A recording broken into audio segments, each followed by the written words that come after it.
Hi, everybody. Welcome to our lecture on prophets and prophecy. So, starting our introduction to the classical prophets, to the prophets who are the ones who left books behind that are named after them and that contain, with a couple exceptions, writings that trace back to those prophets in some way, shape, or form. So, we're going to be talking about that and introducing the concept of prophecy in ancient Israel and in early Judaism, and looking at how these things work together. So, we'll start by addressing some things from the world around ancient Israel, and that is the ancient Near East. Now, within the ancient Near East, basically people believed in a supernatural world that communicated with humans. So that there was this idea that the gods were not distant.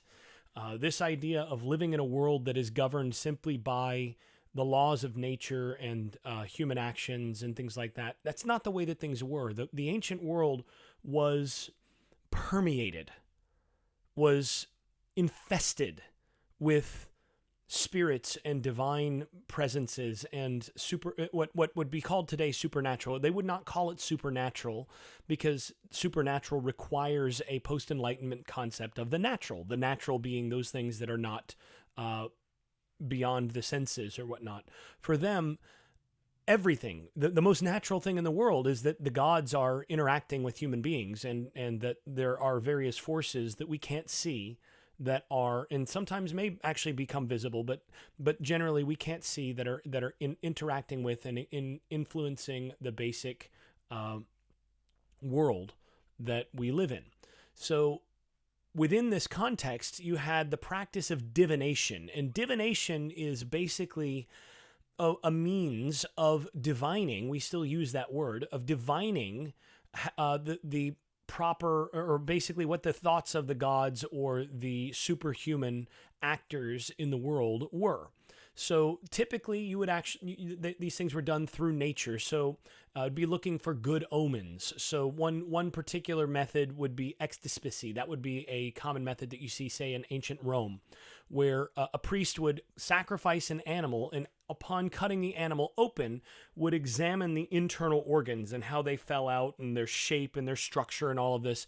And based on their shape and size and arrangement and all of that, they would then decide the future. They would basically try to determine what the most likely future would be. So you can see in 2 Kings 16, for example, that they're doing that in 2 Kings 16, where basically the king is King Ahaz is working through and is doing his divination on the bronze altar. The bronze altar will be for me to inquire by, will be for me to inquire of Adonai by, because what he's going to do is he's going to have sacrificial offerings sacrificed on there and use their entrails and that sort of thing for the practice of inquiring of Adonai.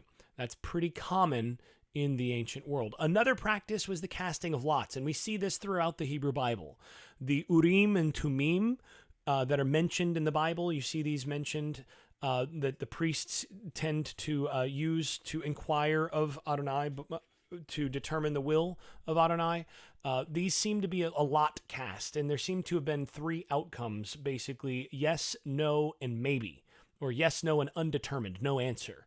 And so you would cast that lot until it was clear what the answer of Adonai was. And there was this sense, and you see even in the Proverbs, it says the lot is cast into the lap, but its outcome rests with Adonai.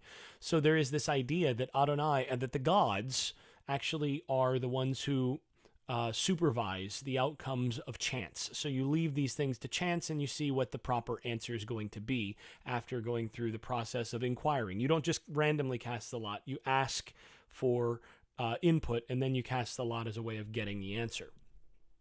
You also could seek signs from the stars, from the flight of birds, from the health of newborn animals, all sorts of things.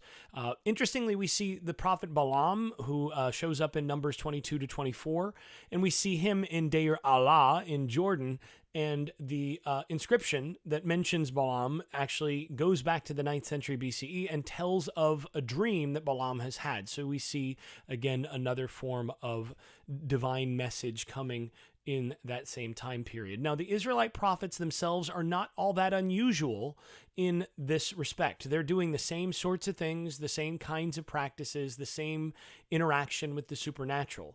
What does seem to be a bit unusual about them in this period is that they don't just inquire via sacrifice and different things and go through the practice of augury or ecstaspy or any of these things.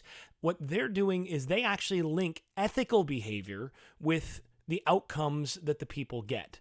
So in general, in the ancient world, the priest would see a bad omen and then would redo the ritual or figure out what ritual would be needed to pacify the gods. The Israelite prophets basically said, yeah, that's fine. You can do that ritual all you want. And you can even get the answer that you want, but that doesn't mean that God has been pacified, because God doesn't really need that sacrificial offering. That ritual doesn't really do jack as far as God's concerned.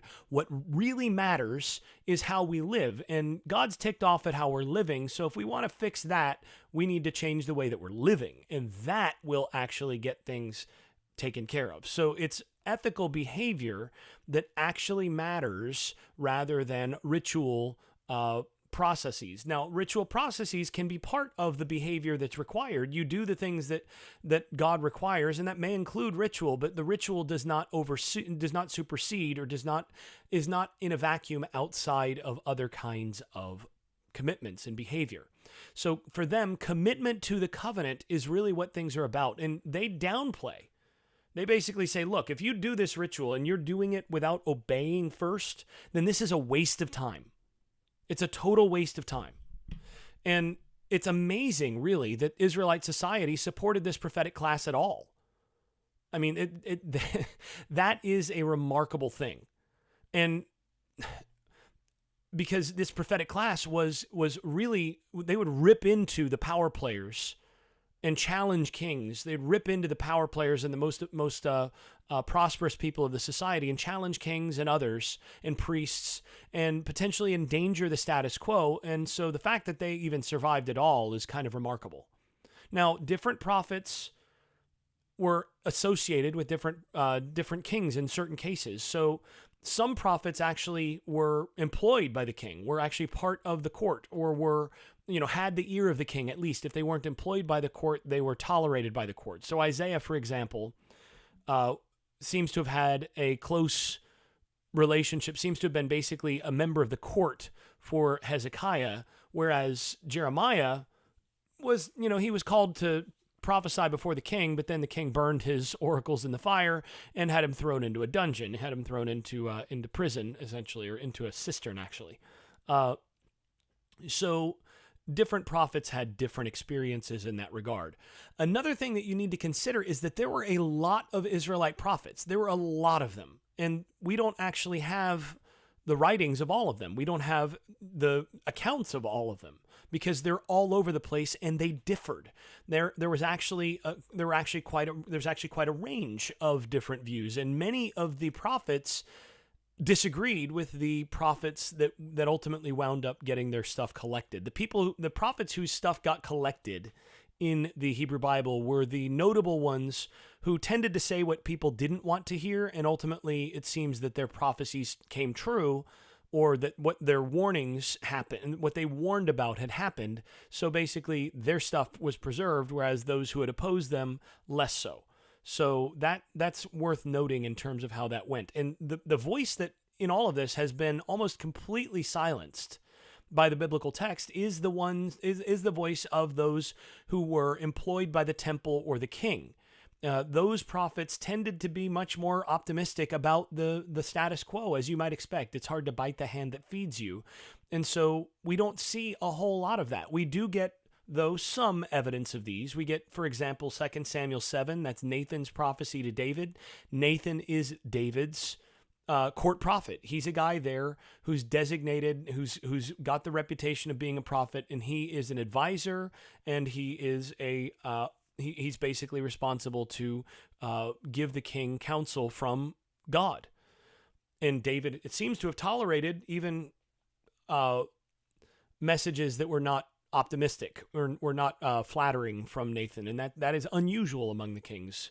Many kings really wanted people who just told them what they wanted, and so that was a tendency of a lot of those prophets. We also have the conflict between Jeremiah and Hananiah in Jeremiah 28. We'll cover that when we get to Jeremiah, but you'll see that there's a range of opinions, that different prophets prophesy against one another, and that there are prophetic conflicts and contests to see who's actually speaking from God. And so it's not exactly a situation where it was obvious to everyone around that this guy is speaking on behalf of God and this guy isn't, because both guys or multiple people would claim to be speaking from God. And it wasn't all guys, by the way. You have Deborah the prophetess, you have Huldah, who's mentioned in the time of Hezekiah. You have other prophetesses as well that are also engaged in these practices. But there's a range of prophets with different views that ultimately prophesy against one another in many cases. Now, after the exile, the scribes and particularly the Deuteronomists, they went back and they transmitted the oracles of the prophets who they felt had been vindicated by the events that came to pass in their lives and afterwards. So what we're going to actually start with is we're going to look at the 8th century prophets to begin with. We've already been through Elijah and Elisha, but we're going to start with in the terms of the writing prophets. The writing prophets really begin in the 8th century. So that would be Amos, Hosea, Isaiah, and Micah. These are the primary prophets of the 8th century. And in terms of literature, morality, and religion, they basically represent the high water mark of ancient Israel. That's where that was the height of ancient Israelite thinking and religious revolution. So basically, a century ago, many biblical scholars were calling these prophets the founders of ethical monotheism. So this idea that there is one God to worship and that God is worshipped through ethical behavior, that behavior is really what that God cares about. That seems to be the thing that these prophets all share in common. And basically, they take the idea of a national deity who's on our side, and they turn that deity into the God who's over everybody, but demands justice and righteousness from everybody. And in fact, since he is our God that's over everybody, he demands justice and righteousness from us above all. And if we don't handle those things, if we don't do those things, then we're actually going to be worse off. He won't fight on our side. And so that seems to be one of the core message of Amos, Hosea, Isaiah, and Micah, or a core part of it. And that's why they have been called the founders of ethical monotheism. So that's an important piece. Now, we should talk also about what the prophet's role is in the Hebrew Bible. The prophet in the Hebrew Bible is a messenger of God. And I had you read the article by Heschel, What Manner of Man is a Prophet, which is actually the first chapter of one of the best books written in the 20th century, The Prophets. It's a massive study on the prophets. If you really are interested in the prophets of the Hebrew Bible, this is the book to start with.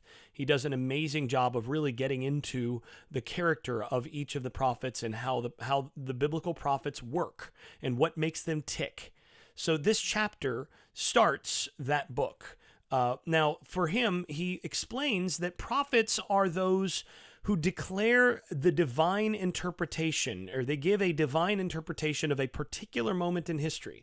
So things are happening right now. What the prophet does is comes in and gives what God's perspective and feelings are about what's happening right now. And this explains why then the prophet is so bold to come in and say, yeah, this is what God says. Thus says Adonai. That's a pretty big claim if you think about it. So essentially, what we see is in these prophets, they serve as a sort of divinely commissioned royal conscience. They become the people who are the conscience of the nation and of the kingdom and of the various people involved. So that's the job of the prophet, is to come in and basically be God's voice in the present for what's going on. So I want to emphasize here that basically what this means is that a prophet's task is not just is not telling the future. I'll just say that. It's important to think about that, because for most people today, if I were going to talk about what a prophet does, most people today in the modern USA would think, well, a prophet is someone who tells the future. That's not really the primary job of the prophet in the Bible. In the Bible, the prophet's task involves both, and these are two terms that you're going to need to know, involves both foretelling and forthtelling. Foretelling is the prediction part. Here is what is going to happen. So that part, is the part that most people think of. But what really is the emphasis throughout the biblical stories and throughout the prophets in the Bible is the forthtelling part. Forthtelling is telling forth the divine perspective on the present, and that is the vast majority of the prophetic message in the Hebrew Bible, and also even in the New Testament, where you see some of that. The primary function of prophecy in the Bible, and particularly in the Hebrew Bible, is proclamation of the divine perspective on the present.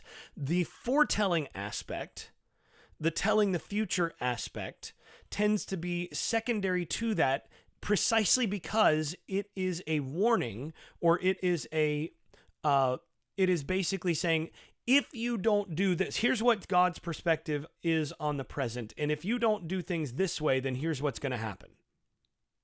Or in some cases, God is so upset that you have done these things and that this is what's happened, that here's what's going to happen. So it turns into, it's mostly a warning. And in some cases, there's prophecies of later consolation, of restoration. But basically, you get this idea that the forthtelling, the telling of God's perspective, comes first. That's what matters. And then the prediction part of it serves as a sort of, in many cases, it serves as the proof that I'm speaking on God's behalf.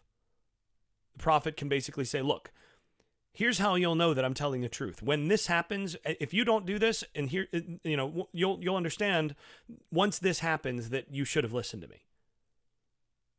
And so that ends up being a sort of badge that the prophet gets it right. And in many cases, the prophecies that the prophets make are not, these are not like, it's not all that impossible to see how they would have come to those conclusions. You don't have to have a God's eye view to know what's coming in some of these cases if you're just not overly optimistic. So in many cases, the biblical prophets, we'll see, like, for example, Jeremiah is aware of how powerful Babylon is, and he counsels the kings, don't rebel against Babylon. If you rebel against Babylon, these are the things that are going to happen. Well, a good reader of current events would pretty well be able to anticipate what's going to happen, unless you believed that God was going to supernaturally do, for example, what he does with Hezekiah in the story, which we'll talk about. Unless God is supernaturally going to protect Jerusalem, you know what's going to happen. And he's basically saying God's not going to protect Jerusalem. Here's how it's actually going to work. So that's an important distinction to make in all of this, that very rarely do you actually get something that is, out of the question in terms of being able to read the tea leaves, as it were, based on what you're seeing in historical stuff. It's basically understanding consequences. Now, in other cases, you have prophets say that this sign is going to happen to validate my word and all of that, and that's a little bit different, but we'll see some of those things. Now, Heschel also makes a really important point in that article, that the prophets, as he says, do not speak to a world devoid of meaning, but rather a world deaf to meaning. So prophets come in, he says, because God's will is not being done. And when God's will is not being done, God sends prophets to address that problem, to call the people out for not doing what they're supposed to be doing, for not doing God's will. Okay, you're not going to do my will. I'm going to send you prophets to explain once again what my will is and require that you do my will. And then if you don't listen, then here's the consequences that are going to come. So that's basically the idea. And so prophets like Amos and Hosea are basically calling the essence of what they're doing is they're calling the people back to the Moses Sinai story. They're basically reminding people of their position in the covenant, and they're saying, look, the preservation of the covenant is contingent on your obedience. You have to obey. And if you don't obey, well, that's that. So they use all sorts of different rhetorical forms in doing this. They use laments, complaints, and legal complaints. They give oracles of woe. They give, very strange in some cases, prophetic demonstrations, all sorts of things to bring the people back to faithfulness to the covenant as they understood it, and to obedience and to justice. So not only are they ardent Yahwists, not only are they people who are absolutely committed to the worship only of Adonai, they are radical in terms of their commitment to older traditions that protect the legal rights of the poor and the downtrodden. They're staunch advocates of social justice. The prophets throughout the Hebrew Bible are all about social justice. That is their crusade. And they are constantly proclaiming that because the rich are oppressing the poor, Adonai is going to justly reverse the fortunes of the oppressor and the oppressed. Woe to you rich, blessed are you poor, because God's going to come in and reverse your situation. And so normally what you're going to have is they begin with a message of doom, and then they conclude on a note of hope or redemption. That's the basic idea. So they're working from these things. They're opposing the tendencies towards oppression of the poor. They're opposing specific ways of going through religious rituals that don't accord with ethical norms toward the poor in particular. And they work from that. Now, basically, they are terrifying to the ruling classes because they're the ones who charismatically come in and they get the support of and respect of the common people. They're coming in and saying, yeah, you poor, you're the ones that God actually loves. You people who are oppressed, you people are going to get what you deserve. So that is that's a really important thing. So I should also mention before we wrap this short lecturette, I should also mention that the way that the latter prophets are arranged is not chronological and it's not topical. It gets really difficult. And this is one of the reasons that so many people have so much difficulty with the Hebrew Bible, is that when you get to the prophets, you don't see their context. And you get this impression that they're just kind of thrown together. And that's not really the case, but you do have to work within the narratives that we are getting from other places in the Bible and also from evidence elsewhere outside the Bible to be able to understand what these prophets are talking about. If you just read them in a vacuum, it gets really, really difficult, if not impossible, to understand what they're talking about. So basically what we see is the basic prophetic books are put together in couple of collections. You have the major prophets, essentially the longer ones, Isaiah, Jeremiah, Ezekiel, that those are the three longest, and they're roughly in order of length. Isaiah the longest, Jeremiah the next, and then Ezekiel. And then you have the book of the 12, which also is roughly in pretty close to length order, though there are some hiccups there. It's not quite in exact order, and the order of that one differs between the Greek version and the Hebrew version, so it's a little bit different. The Greek translation has a slightly different order, but basically these are put together in the same way. So you have the three major prophets, and then you have the minor prophets. Now in the Greek Bible and in the Christian Old Testament, the book of Daniel is included among the prophets. In the Hebrew Bible, the book of Daniel is not included among the prophets, is included among the writings, since it was written much later, and basically it was de-emphasized in terms of its level of authority. We'll talk about that when we get to Daniel later in the semester.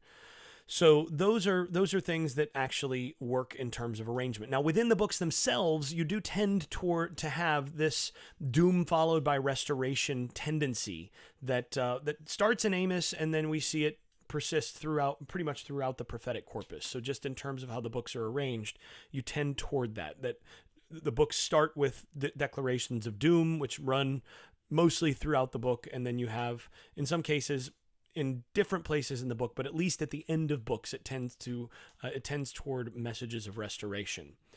Prophets also do some strange things. They make symbolic actions for the purpose of making prophetic signs to demonstrate what they're talking about, to catch people's attention. So Jeremiah wanders around Jerusalem with a yoke on his neck, basically like what an animal would wear out in the field when you're plowing. So the sort of thing that you'd put on there for a beast of burden. And also you would have slaves who would be chained up together. They would have a yoke put around their neck in some cases and marched around. He wanders around Jerusalem with a yoke locked on his neck, just to have people asking, like, what in the world is that guy doing? Just to get their attention, to say, this is what's going to happen to a lot of people here. Here's what's coming. Isaiah, about 150 years earlier, Isaiah wanders around Jerusalem in the king's court naked for 3 years.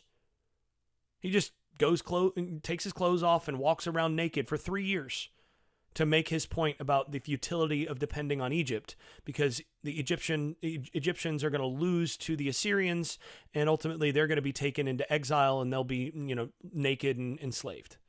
And those of us who side with them, it's going to be the same for us. So, imagine somebody doing that in like a modern synagogue or church. I'm going to walk around naked for 3 years, guys, just to make a religious point. Good luck. Good luck with that. Ezekiel has a bunch of them. So he lies down on his side for over a year, laying symbolic siege to a model of Jerusalem that he built out of a brick. I mean, that's something.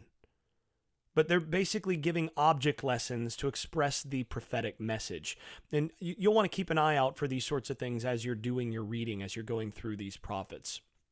Now, before we wrap this particular lecturette, I want to talk about a couple things that are really important in the Heschel reading that you'll want to make sure that you understand. And that's, number one, he emphasizes what he calls the divine pathos. So this is something we'll want to talk about when we actually have our discussion. But in the divine pathos, he's talking about how God himself is not actually is not unaffected by what humans or by what humans do. So he says that the prophets speak out of their communion, out of their reflection of and participation in the divine pathos. He says ultimately that when that the prophets understand God as such, as not unaffected by human action, but rather as injured by human disobedience and by human oppression, and as pleased by human obedience, and so on. So that ultimately, God is not distant, but God is near. God is actually embedded in everything to such a degree that when the poor are oppressed and when the poor feel pain, when that person feels the oppression that is given to that is imposed upon them by someone else, it's actually God who feels that pain. That God feels the pain of everyone, and so God actually cries out in pain and in frustration and in agony through the prophet. The prophet begins to feel the heart of God and begins to feel God's suffering that is actually put forth, that is actually created and generated by human disobedience, such that the prophet then, in feeling God's suffering, the prophet suffers and feels that suffering and then cries out in protest against these very things, because the prophet feels what God feels and God feels what all of the oppressed feel. That's a really important concept, and that's something that we're going to need to spend some time talking about in our discussion session. But that is critical, because basically he says, and I'll read this section here from page 29 in the chapter that I assigned to you. He says, the divine pathos is the key to inspired prophecy. God is involved in the life of man. A personal relationship binds him to Israel. There's an interweaving of the divine in the affairs of the nation. The divine commands are not mere recommendations for man, but express divine concern, which realized or repudiated is of personal importance to God. The reaction of the divine self, its manifestations in the form of love, mercy, disappointment, or anger, convey the profound intensity of the divine inwardness.